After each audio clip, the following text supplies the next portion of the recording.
Detroit, did you know? Thinking face. On this day in 1942, black families move into Detroit housing after protests from white residents. Ken Coleman. Police seek to protect black homeowners from white protestors at Detroit's Sojourner Truth homes in 1942. Walter P. Reuther Library, Archives of Labor and Urban Affairs, Wayne State University. On April 29, 1942, African American families at Detroit's Sojourner Truth homes were assisted by more than 1,500 state troopers and city and state police as they moved into their federally funded homes that were developed primarily for World War II defense workers. Why the law enforcement presence? Because they had to disperse white protesters who had been trying for months to bar them from moving in. The housing site was named after Sojourner Truth, an abolitionist and women's rights activist.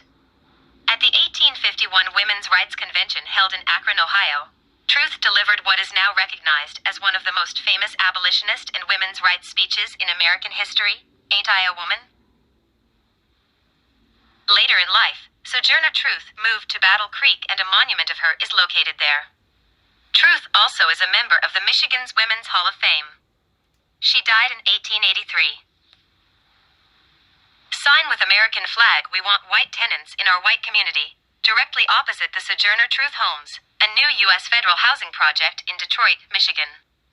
A riot was caused by white neighbors' attempts to prevent African American tenants from moving in. 1942. Arthur Siegel, Wikimedia Commons. The early 1940s was a time when housing for both black and white residents in Detroit was scarce and few residential units were constructed because of the country's economic focus on winning World War II. Nonetheless, the Motor City's African American population doubled from 149,000 in 1940 and 300,000 in 1950. On February 27, 1942, a group of 150 white people picketed the Sojourner Truth Homes site one day before African Americans were to begin moving into the new project. The incident included a crowd of hundreds and a Ku Klux Klan-style cross burning. The following day, black families were met with violence and intimidation from white mobs, and were ultimately denied entry to their homes. Detroit Mayor Edward Jeffries Jr. postponed occupancy of the Sojourner Truth homes after the violence. The incident caused federal officials to reverse their earlier decision. The Sojourner Truth site would be for white residents and another site would be identified for African Americans.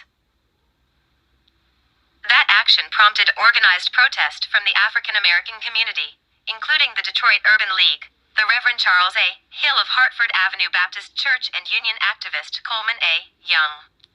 Hill sent a telegram to First Lady Eleanor Roosevelt requesting support. Ultimately, federal housing authorities flip-flopped and allowed African Americans to move into the Sojourner Truth homes. However, Detroit continued to grapple with racism. The city suffered through a race riot the following year, beginning on June 20, 1943. White residents' fears of more African Americans in Detroit and the impact on jobs and housing were the root cause of the civil unrest. Young would later become a Michigan state senator in 1965 and the first black Detroit mayor in 1974. On October 17, 1986, Young, State Representative Virgil C. Smith, D. Detroit, housing advocate Lena Bivens and others dedicated a new 66-unit townhouse public housing project on the historic Sojourner Truth site. In 2020, the Michigan State Historic Preservation Office was awarded a $30,000 underrepresented communities grant from the National Park Service. The funding is being used to document and nominate the Sojourner Truth homes for the National Register of Historic Places. Our stories may be republished online or in print under Creative Commons License CC by NCND 4.0. We ask that you edit only for style or to shorten, provide proper attribution, and link to our website. Please see our republishing guidelines for use of photos and graphics. Ken Coleman covers Southeast Michigan, economic justice, and civil rights. He is a former Michigan Chronicle senior editor and served as the American Black Journal segment host on Detroit Public Television. He has written and published 4 books on Black life in Detroit. Michigan Advance. MichiganAdvance.com